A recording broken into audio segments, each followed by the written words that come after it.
1 Samuel 28. Saul di Endor. Pada waktu itu orang Filistin mengerahkan tentaranya untuk berperang melawan orang Israel. Lalu berkatalah Akis kepada Daud, "Ketahuilah baik-baik bahwa engkau beserta orang-orangmu harus maju berperang bersama-sama dengan aku dalam tentara." Jawab Daud kepada Akis, "Baik, engkau akan tahu apa yang dapat diperbuat hambamu ini." Lalu Akis berkata kepada Daud, "Sebab itu aku mengangkat engkau menjadi pengawalku sendiri sampai selamanya." Adapun Samuel sudah mati, seluruh orang Israel sudah meratapi dia dan mereka telah menguburkan dia di Rama di kotanya. Dan Saul telah menyingkirkan dari dalam negeri para pemanggil arwah dan roh peramal. Orang Filistin itu berkumpul, lalu bergerak maju dan berkemah dekat Sunem.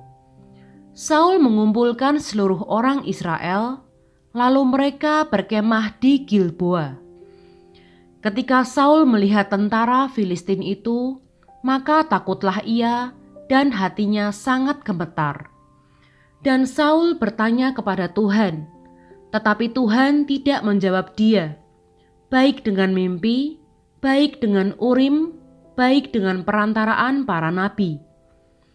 Lalu berkatalah Saul kepada para pegawainya, "Carilah bagiku seorang perempuan yang sanggup memanggil arwah."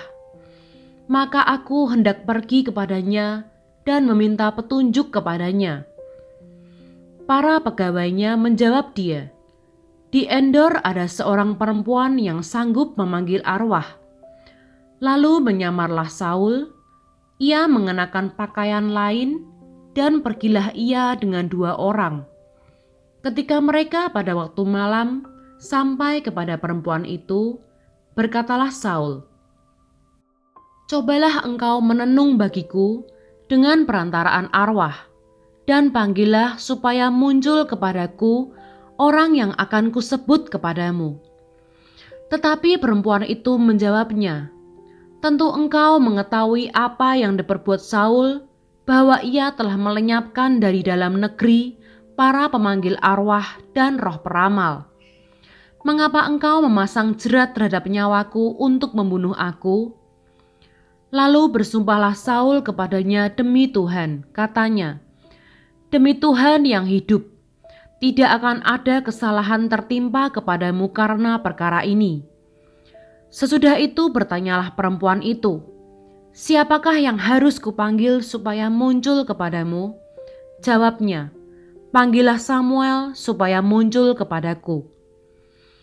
Ketika perempuan itu melihat Samuel, berteriaklah ia dengan suara nyaring. Lalu perempuan itu berkata kepada Saul, "Demikian, mengapa engkau menipu aku? Engkau sendirilah Saul." Maka berbicaralah raja kepadanya, "Janganlah takut, tetapi apakah yang kau lihat?" Perempuan itu menjawab Saul, "Aku melihat sesuatu yang ilahi muncul dari dalam bumi." Kemudian bertanyalah ia kepada perempuan itu, "Bagaimana rupanya?" Jawabnya, "Ada seorang tua muncul, berserubungkan jubah." Maka taulah Saul bahwa itulah Samuel. Lalu berlututlah ia dengan mukanya sampai ke tanah dan sujud menyembah. Sesudah itu berbicaralah Samuel kepada Saul, "Mengapa engkau mengganggu aku dengan memanggil aku muncul?"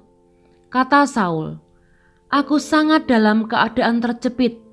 Orang Filistin berperang melawan aku, dan Allah telah undur daripadaku. Ia tidak menjawab aku lagi, baik dengan perantaraan nabi maupun dengan mimpi. Sebab itu aku memanggil engkau supaya engkau memberitahukan kepadaku apa yang harus kuperbuat." Lalu berbicara Samuel, "Mengapa engkau bertanya kepadaku? Padahal Tuhan telah undur daripadamu dan telah menjadi musuhmu. Tuhan telah melakukan kepadamu seperti yang difirmankannya dengan perantaraanku, yakni Tuhan telah mengoyakkan kerajaan dari tanganmu dan telah memberikannya kepada orang lain, kepada Daud. Karena engkau tidak mendengarkan suara Tuhan dan tidak melaksanakan murkanya yang bernyala-nyala itu atas Amalek, itulah sebabnya Tuhan melakukan hal itu kepadamu pada hari ini. Juga orang Israel bersama-sama dengan engkau akan diserahkan Tuhan ke dalam tangan orang Filistin, dan besok engkau serta anak-anakmu sudah ada bersama-sama dengan daku. Juga tentara Israel akan diserahkan Tuhan ke dalam tangan orang Filistin. Pada saat itu juga, rebahlah Saul memanjang ke tanah, sebab ia sangat ketakutan oleh karena perkataan Samuel itu. Juga tidak ada lagi kekuatannya, karena sehari semalam itu ia tidak makan apa-apa. Perempuan itu mendekati Saul, lalu melihat bahwa Saul sangat terkejut. Kemudian berkatalah perempuan itu kepadanya, "Lihat, budakmu ini telah mendengarkan permintaanmu. Aku telah mempertaruhkan nyawaku dan mendengarkan perkataan yang kau katakan kepadaku. Oleh sebab itu, kiranya engkau pun mendengarkan permintaan budakmu ini. Izinkanlah aku menyajikan kepadamu sepotong roti. Makanlah, supaya ada kekuatanmu apabila engkau berjalan pula." Tetapi Saul menolak dan berkata, "Aku tidak mau makan."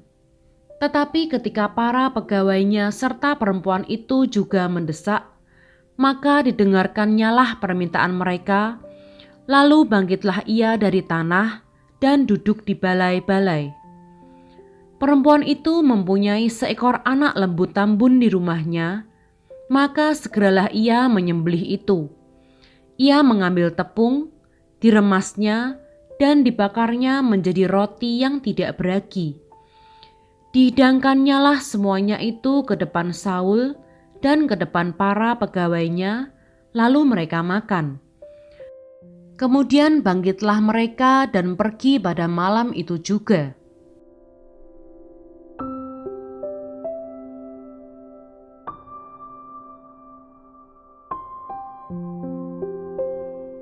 Satu Samuel 29. Daud dikirim pulang oleh orang-orang Filistin. Orang Filistin mengumpulkan segala tentara mereka ke Afek, sedang orang Israel berkemah dekat mata air yang di Yisrael.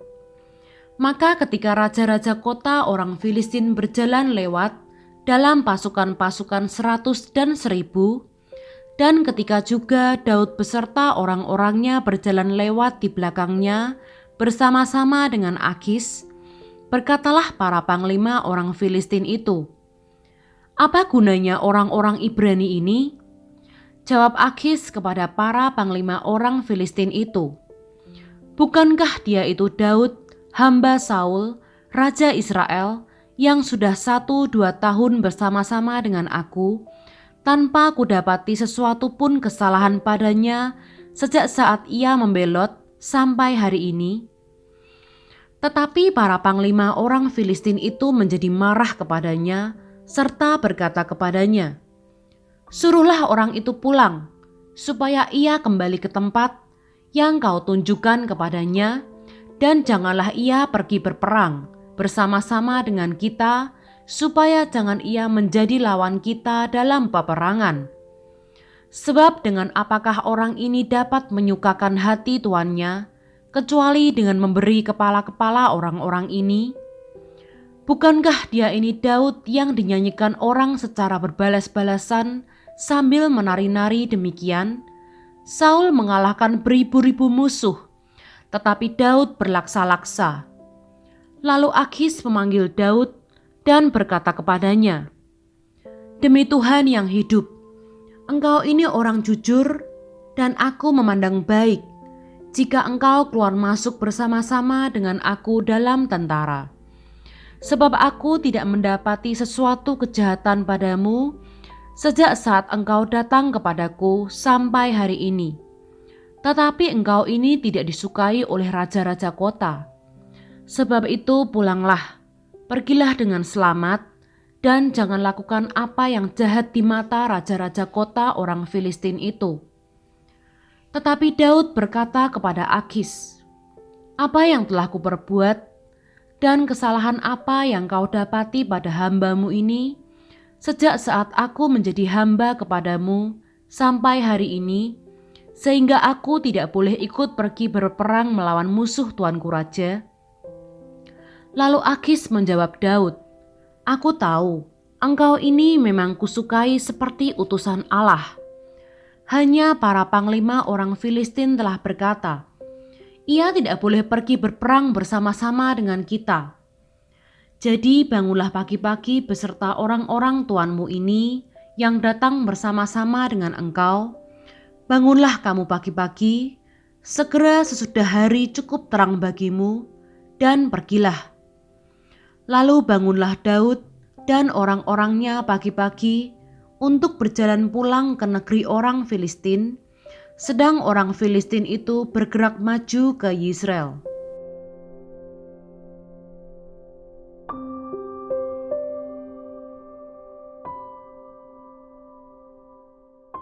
Satu Samuel 30. Siklak terbakar, pembalasan Daud kepada orang Amalek. Ketika Daud serta orang-orangnya sampai ke Siklak, pada hari yang ketiga, orang Amalek telah menyerbu tanah Negeb dan Siklak. Siklak telah dikalahkan oleh mereka dan dibakar habis. Perempuan-perempuan dan semua orang yang ada di sana, tua dan muda, telah ditawan mereka. Dengan tidak membunuh seorang pun, mereka menggiring sekaliannya, kemudian meneruskan perjalanannya. Ketika Daud dan orang-orangnya sampai ke kota itu, tampaklah kota itu terbakar habis dan istri mereka serta anak mereka yang laki-laki dan perempuan telah ditawan. Lalu menangislah Daud dan rakyat yang bersama-sama dengan dia itu dengan nyaring, sampai mereka tidak kuat lagi menangis. Juga kedua istri Daud ditawan, yakni Ahinoam, perempuan Yisrael, dan Abigail, bekas istri Nabal orang Karmel itu. Dan Daud sangat terjepit, karena rakyat mengatakan hendak melempari dia dengan batu. Seluruh rakyat itu telah pedih hati, masing-masing karena anaknya laki-laki dan perempuan. Tetapi Daud menguatkan kepercayaannya kepada Tuhan Allahnya. Lalu Daud memberi perintah kepada Imam Abiatar bin Ahimelek, "Bawalah efod itu kepadaku." Maka Abiatar membawa efod itu kepada Daud. Kemudian bertanyalah Daud kepada Tuhan, katanya, "Haruskah aku mengejar gerombolan itu? Akan dapatkah mereka kususul?" Dan ia berfirman kepadanya, "Kejarlah, sebab sesungguhnya engkau akan dapat menyusul mereka dan melepaskan para tawanan." Lalu pergilah Daud beserta ke-600 orang yang bersama-sama dengan dia, dan sampailah mereka ke sungai Besor. Sementara orang-orang yang mau tinggal di belakang berhenti di sana. Maka Daud melanjutkan pengejaran itu beserta 400 orang. 200 orang yang terlalu lelah untuk menyeberangi sungai Besor itu berhenti di sana. Kemudian mereka menemui seorang Mesir di padang, lalu membawanya kepada Daud. Mereka memberi dia roti, lalu makanlah ia. Kemudian mereka memberi dia minum air dan memberikan kepadanya sepotong kue ara dan 2 buah kue kismis, dan setelah dimakannya ia segar kembali, sebab ia tidak makan dan minum selama 3 hari 3 malam. Kemudian bertanyalah Daud kepadanya, "Budak siapakah engkau dan dari manakah engkau?" Jawabnya, "Aku ini seorang pemuda Mesir, budak kepunyaan seorang Amalek. Tuanku meninggalkan aku karena 3 hari yang lalu aku jatuh sakit.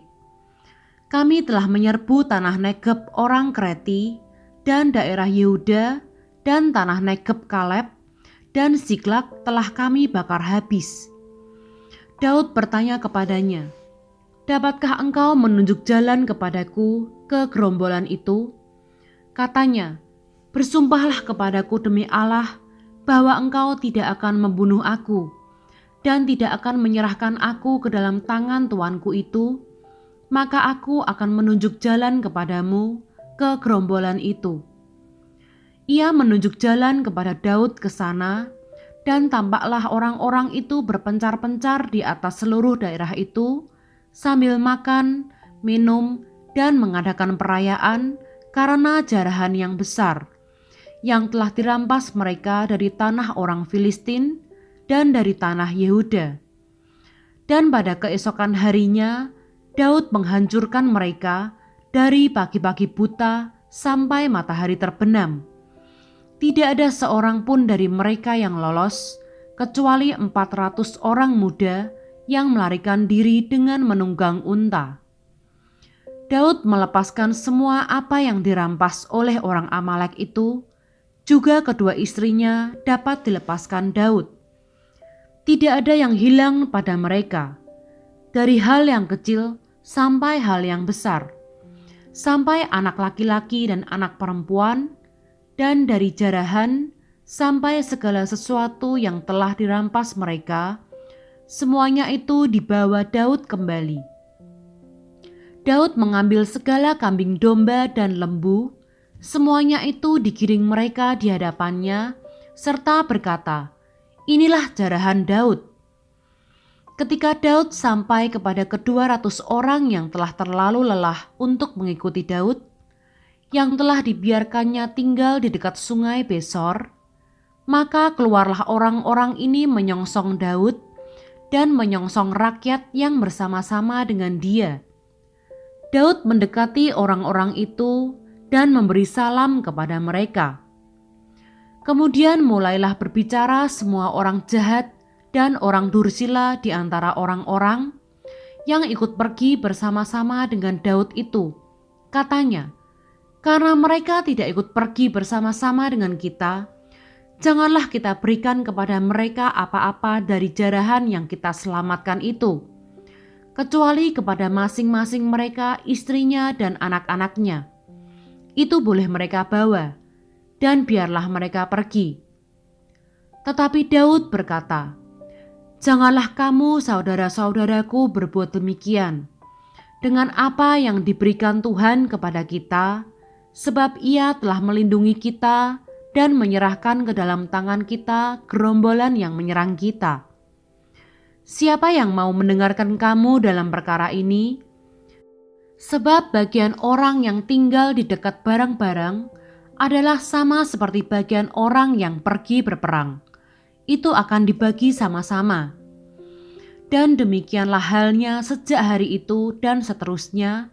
Hal itu ditentukannya menjadi ketetapan dan peraturan bagi orang Israel sampai sekarang." Daud mengirim pemberian kepada para tua-tua di Yehuda. Ketika Daud sampai ke Siklak, dikirimnyalah sebagian dari jarahan itu kepada para tua-tua di Yehuda, kepada teman-temannya dengan pesan, "Inilah pemberian kepadamu dari jarahan yang dirampas dari musuh Tuhan, yakni kepada yang di Betel, kepada yang di Ramot di tengah selatan, kepada yang di Yatir, kepada yang di Aroer, kepada yang di Sifmot, kepada yang di Estemoa, kepada yang di Rakhal, kepada yang di kota-kota orang Yerahmeel, kepada yang di kota-kota orang Keni, kepada yang di Horma, kepada yang di Bor Asan, kepada yang di Atak, kepada yang di Hebron, dan kepada segala tempat di mana Daud dengan orang-orangnya mengembara.